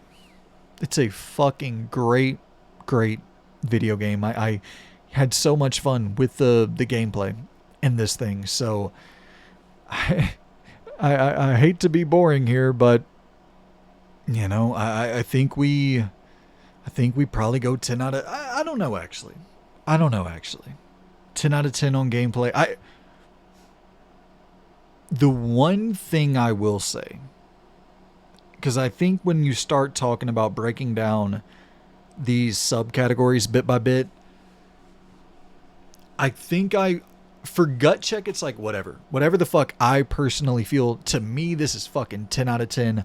I'll play 10 more of these. For all 10 of them that come out, I'll buy all fucking 10 every fucking time. But when I'm breaking down the subcategories, it's like, I think to hit 10 out of 10 for gameplay, there has to be like a degree of innovation in there as well, which I don't know how I really feel about, because it's at some points it's just like, shouldn't great be great enough? Shouldn't fucking all-time great, all-time fun combat be great enough, even if it's not really innovative per se? And yeah, that's the I'm going to go 9 out of 10. This is once again a gut check. My gut is telling me 9 out of 10 on this one. So we're going gameplay 9 out of 10. A part of me feels wrong about that. A part of me in my soul is like, that's a fucking 10 out of 10 fun ass gameplay experience. All right. So 9 out of 10 for gameplay. Let's move on to the story. And I guess minor spoilers ahead for not the conversation. I'm not going to spoil anything if you're just listening to this in the background and not watching it, but I apologize. I'm not really 100% sure if there are spoilers in the gameplay footage that I'm showing here. I think that there might be for a side quest. I tried not to capture any main quest related stuff at all after the very, very early opening hours, but this might be a side quest that has some spoilers in it, so I do apologize on that front. But so talking the story of Yotei.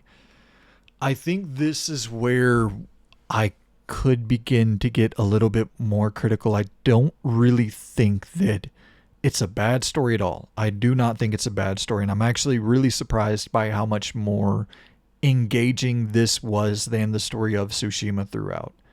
However, this is a very tropey story, and at a certain point, like when I came in last week, I was really, really hot on the story, and I had played about 12 hours of it, 10 hours of it, whatever. And then throughout the last week, it felt like I played that same 10 hours over again a couple times. And not even necessarily like things were moving and shaking and changing, and like different dynamics were being introduced in terms of new characters, in terms of new, just new things that you're seeing on the screen. But ultimate, like, I don't want to spoil anything once again, but it just felt like they relied on a lot of very similar kind of payoffs for like, wait until next episode, wait until the next chapter to find some resolution to this story arc that we've been building this entire time. And it's like, all right, well, fucking A. I think that sometimes it's important to have a level of instant gratification or immediate payoff, because it makes things feel a little bit less predictable, where if I just kill that dude immediately, I'm like, oh fuck, oh okay, well shit, interesting. So that happened just like that, huh? And then so if you take a little bit longer to kill other dude, you get what I'm saying? It's like there's something about the whole you almost got him. What's the commercial where the old dude's he's got the dollar on the fucking he's got the dollar on the fishing pole, and then he's reeling it back. You should have been quicker. And people are trying to grab the dollar. It's silly shit like that, where it feels that it just, some of the story beats are a little bit predictable in this game.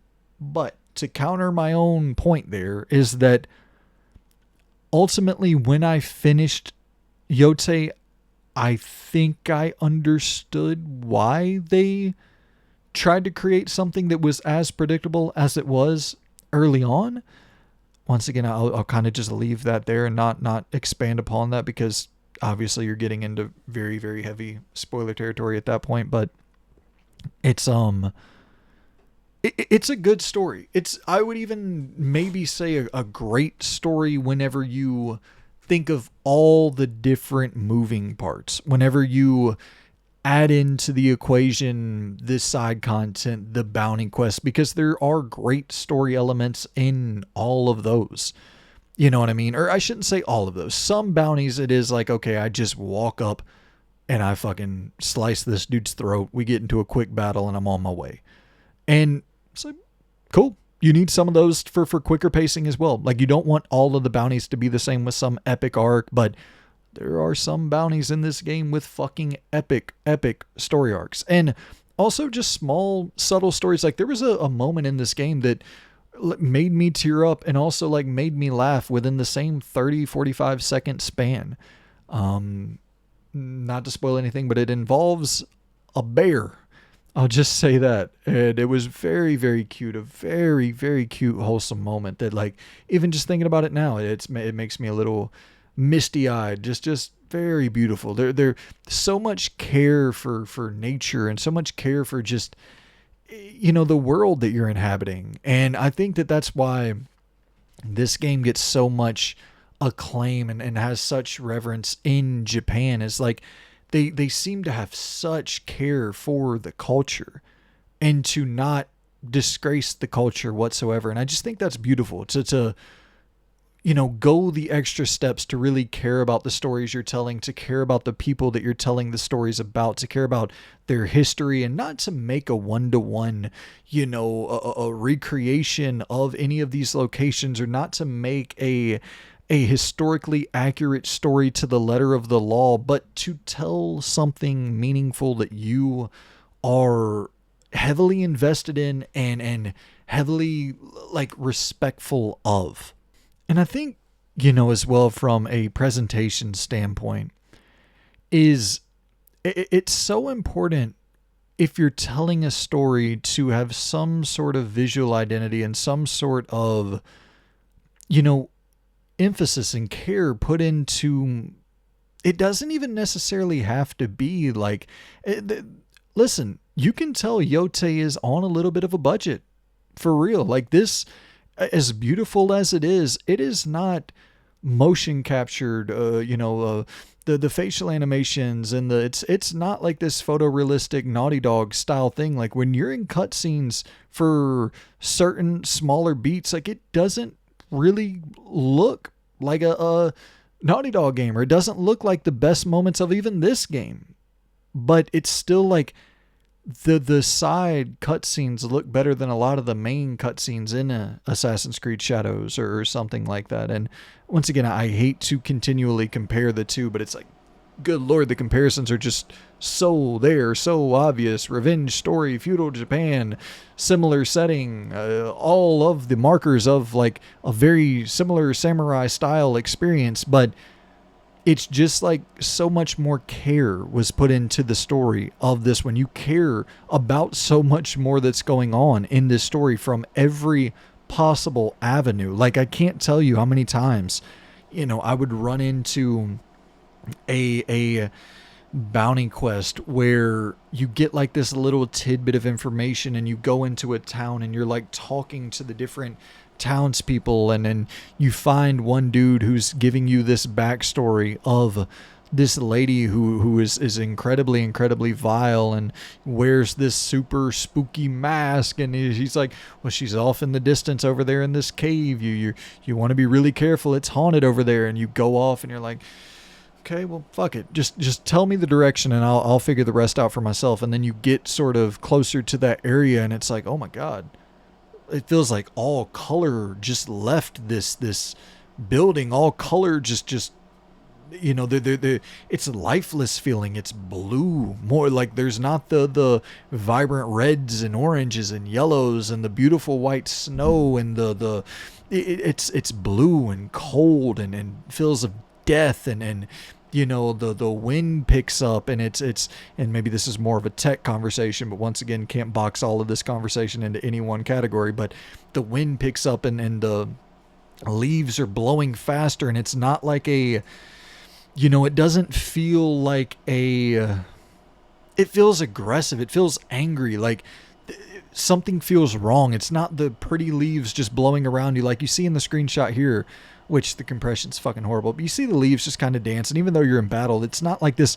In this scenario I'm talking about, there was an aggressive sort of the leaves just almost attacking you, as you're going through this location, and it to me, man, a thing as well about the overall, and this you can tie to gameplay a little bit, to story a little bit, but I loved the emphasis on having like little bits of dungeons here and there. And when I'm going off on a bounty quest, I actually have to get in my Uncharted bag a little bit, and I'm climbing to the top of a mountain that leads me down into a tunnel that opens up into a dungeon, and I'm platforming around in here and just adding these little extra bits of production that's not just purely on a cutscene level, but producing higher quality level design inside of an open world game. That's very, very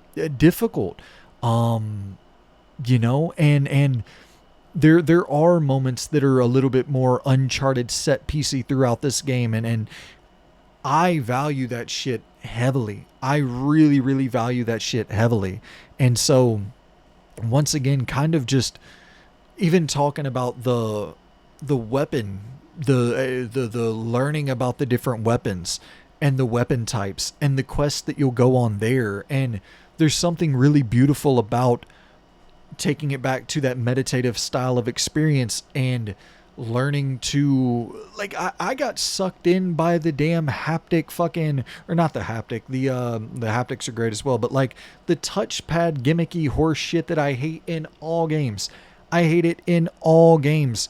Finicky and fucky horse shit with the touchpad. I do not like it. But damn, I'm sitting here in Yotei, and my weapon master is telling me, you really need to kind of be able to like calm yourself before using this tool, and viewing it more as a tool than a weapon of destruction or whatever. And you're sitting there and you're like painting the mountains that you're overlooking, and you're, whenever you're going out into a battle and you completely deplete yourself of resources after a long fight, and then you're back at camp and you're like, oh my God, man, I gotta cook some damn fish.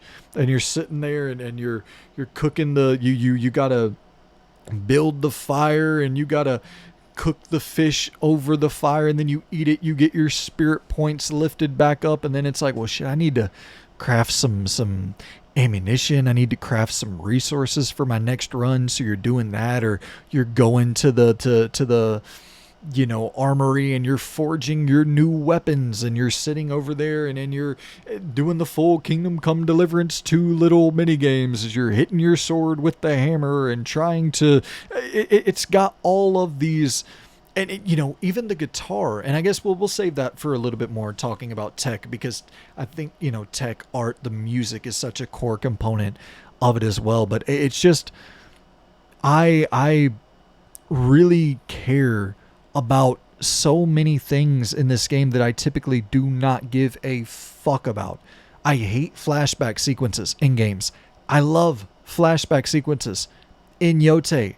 I love learning about, oh, well, this flower that you planted as a child, you flash back and see that, and then you flash forward to an adult as Atsu's like, what, close to 30 years old now, and it's like, damn, 20 something years later, and this flower is fully bloomed. It's fucking as tall as you now, and then you're seeing all of this, the fish that you were feeding them as a young child, and now they're as big as your damn head. And it's just, there's some beautiful, once again, I hate to keep using this word, but it does feel meditative to me. That this game was very, very calming, very soothing, and Listen, we'll go ahead and score the story real quick, because like with all the praise I'm giving, with all the props I'm giving, like the story is where I find the most flaws in Yotei. It did a lot for me just as, once again, like a calming sort of experience. But in terms of the handcrafted main story,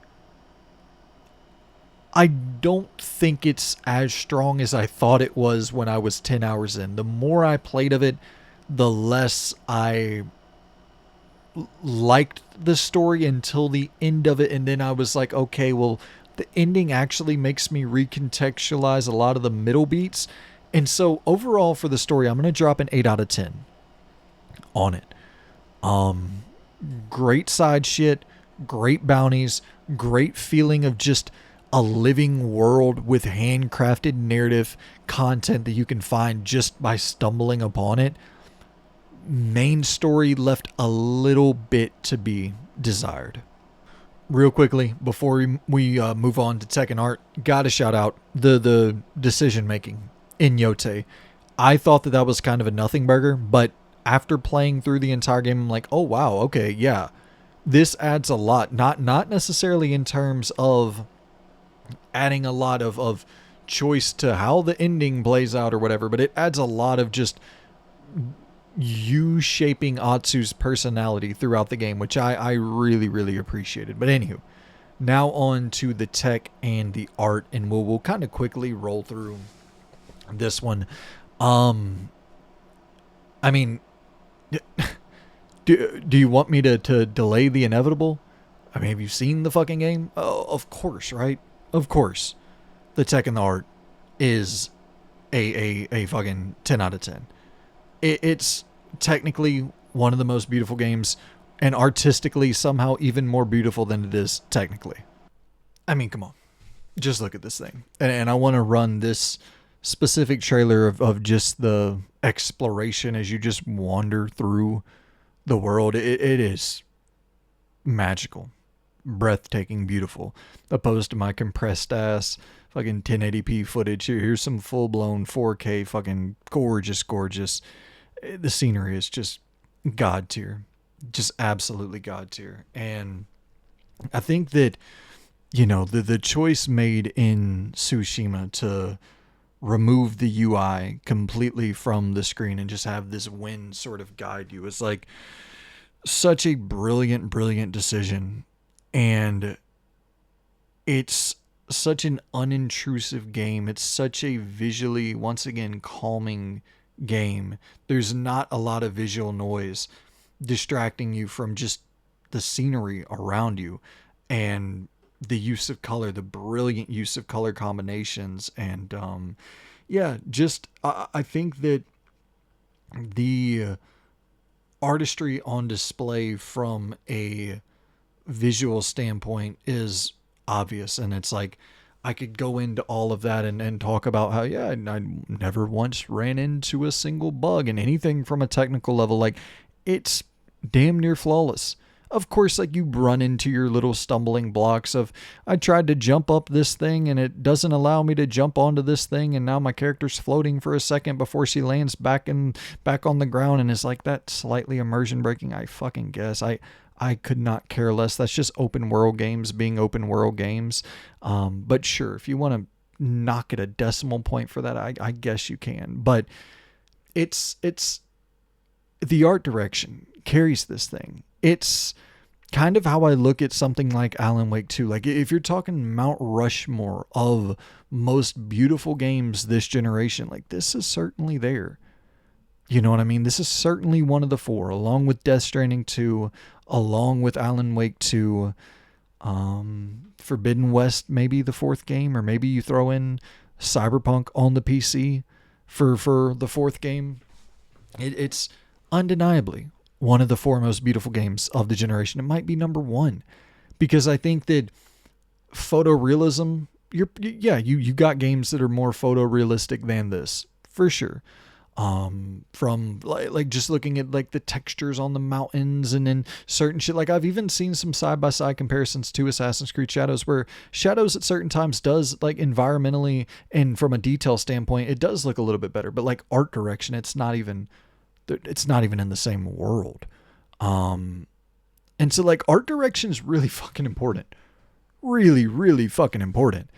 And the technical brilliance on offer is just kind of icing on the direction, the art direction cake, where it's like, yeah, cool. I go to this location and it's snowing.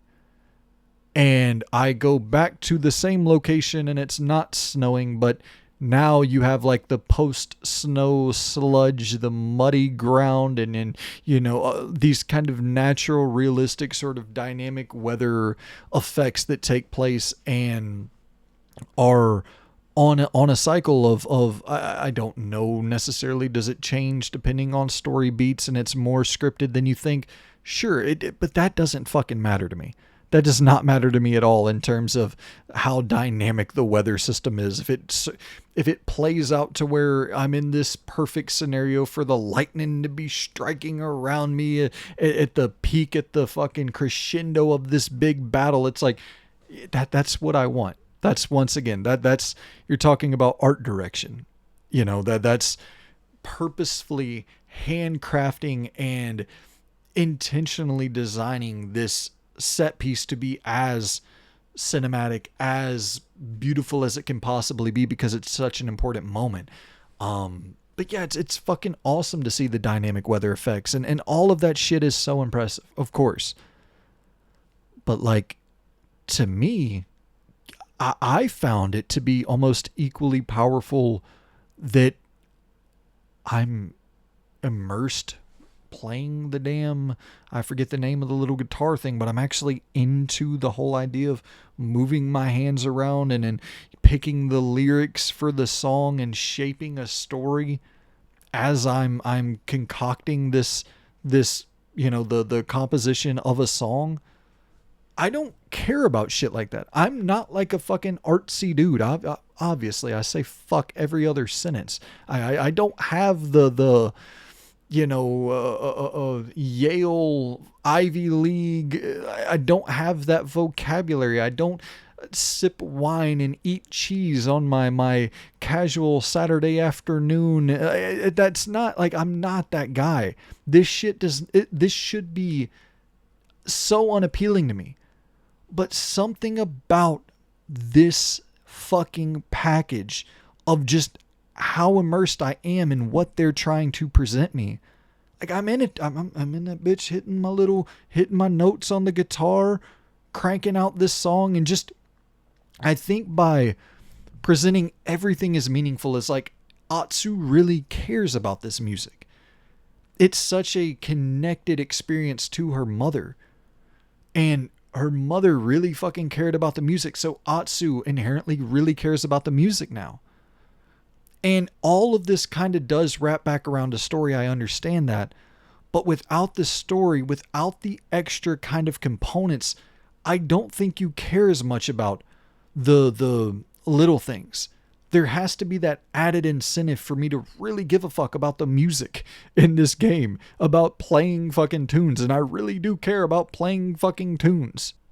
And, that's just talking about playing your tunes and in your kind of crafted stories, but there's also the music of the game, the actual, composed soundtrack that is created for this game. And once again, kind of talking about the dynamic fluctuation there of you're at the top of this mountain and the music kind of swells up as you reach the top of the mountain. And there's just this overwhelming sense of kind of triumph, accomplishment, whatever you want to call it.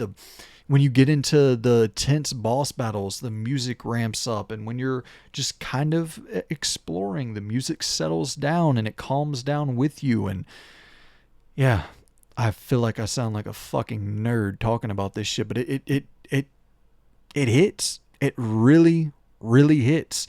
And just like you'll run across some strangers who will tell you their story back at camp, and they'll ask you to play a song for them, and you're composing the structure of the song, the lyrics, and based on what they're telling you, and it means something to them, and like they get something, they take something away from it, and yeah, it's really, really fucking beautiful. And I could sit here and be like, well, the perfect frame rate, visual fidelity, it locks in at a complete 60 frames per second, never dropped a frame once, and like I didn't notice a single frame dropping throughout my entire experience, but that's less impressive to me than just how much I care about the artistry, the art direction on display here.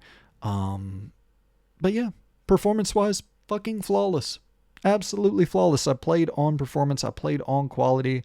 I didn't play much on ray tracing because, like, I don't give a fuck about ray tracing. I could give a flying fuck less about shit like that.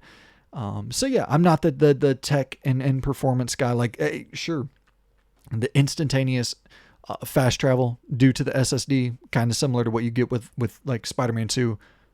So impressive, and that's an actual practical effect that like that's a technical achievement that also has practical application, like that you actually do get such a great benefit of just being able to boot up the game instantly. Boom, you're back into it. You fast travel. Boom, you're back into exactly where you want to be. No downtime. No real time to pick up your phone. And that's another thing too, where it's like people talk about cutscenes, and it's like, all these damn cutscenes. I get distracted and I end up picking up my phone, and it's like, I listen. Everybody can do, and I've done it before. We've all done it before, but it's like, god damn, man. I don't know if that's a flaw of the game more so than a flaw of us as humans. Like, we should be able to sit through a fucking cutscene. That's crazy that we're like anti-cutscenes now because we're addicted to our fucking phones. It's like, fix the other part. You're telling them to fix their art. They want to tell a powerful story, and you're like, I can't stop scrolling through TikTok. This chick is gonna eat another fucking cookie. It's like, what the fuck are we doing? What the why are you more compelled by damn TikTok and just having that constant dopamine than a fucking great story that's being told here? And then, listen, it is what it is. Do what the fuck you want to do. But, yeah. Impressive on a technical level. The cutscenes that are like really, really operating at 11 are immaculate, gorgeous. There was one time where, this isn't a cutscene, but there was one time where I was roaming around and I forgot what I tried doing, but there was like these spears sticking up in the ground and swords and shit. And it was raining and then lightning. It was like a full-blown storm. And I don't remember what I tried to do, but I got fucking struck by lightning because of the swords and spears sticking in the ground. And I actually had to go and like remove the swords and shit from the ground and like throw them out of the way so that I wouldn't get struck by lightning in that area where I was trying to, I think I might have been trying to do like a bamboo strike, which are fun as fuck as well. Everything's so fucking fun. I love this damn game. I fucking love this game. Alright, but let's wrap this damn thing up, guys. I've taken up far too much of your time here today, and I appreciate anybody who has sat through 2 hours of this damn Ramble Fest. I promise I really do want to get these down to 1 hour and 30 minutes. I have a ton of news stories that I want to talk about, but we'll save that for a later date, I suppose. Alright, so we got a 10, a 9. Okay, so a gut check, I got 10 out of 10. Gameplay, I got 9 out of 10. Story, I got 8 out of 10. Tech and art, I got 10 out of 10 for Ghost of Yotei. So that adds up to 37 overall. And then you divide 37 by 4, and you get our final score, which is 9.25. So 925 for Ghost of the Old Yotei. Definitely, without a shadow of a doubt, one of the highest reviewed games I have ever scored. In the history of doing this, which it hasn't been long that I've been doing this, but I do want to do it more. It's kind of a bummer. I can only really do this when I finish games, so I I mean, I could probably do 30, 40 of them a year, something like that. And then I don't want to do them for every single game. Like if I don't think the audience is going to really be that into it for some random thing that I don't know. Maybe I will do it for every game that I finish. But anywho, that is the review for the Yotei, the Ghost of the Old Yotei.